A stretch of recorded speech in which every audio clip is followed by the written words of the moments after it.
এই যে ছেলে পেলেগুলা মুক্তিযুদ্ধ নিয়ে কথা বলে, কালকে না পরশু দিন এই ছেলেটা রাহিদ ইসলাম বলল।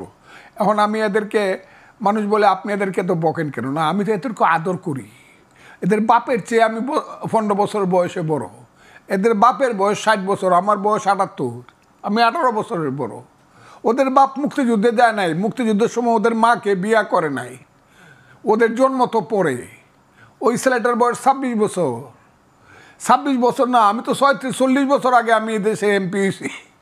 40 বছর আগে আমি ফজলুর রহমান এমপি হয়েছি। 54 বছর আগে আমি মুক্তিযোদ্ধা কমান্ডার ছিলাম। 1200 মুক্তিযোদ্ধা আমি কমান্ডার ছিলাম। হাজারে হাজারে মুক্তিযোদ্ধা ফজলুর রহমানের নেতৃত্বে চলছে। আমার নাম শুনলে রাজাকাররা 7 মাইল দূর থেকে দৌড়ায় চলে গেছে।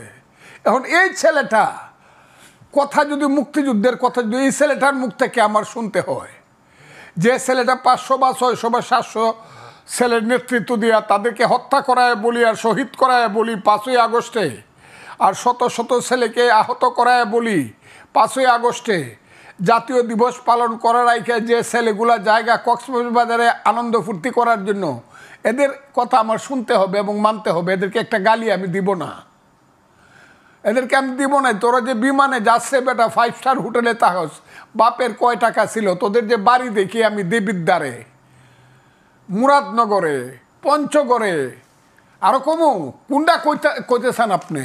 এদের বাড়িঘর গড় আছে, দোয়ার নাই, মাটিতে বৈশা খাওয়ার জায়গা নাই।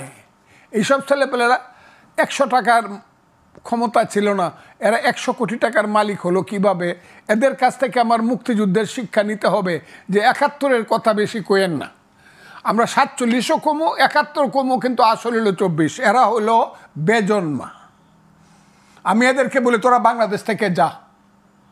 71 যারা মানো না, যারা 71কে ছোট করে দেখাও, 71 হয়েছে বলেই তো বাংলাদেশ, নাকি 47-এর নাম বাংলাদেশ? আপনি বলেন। আপনি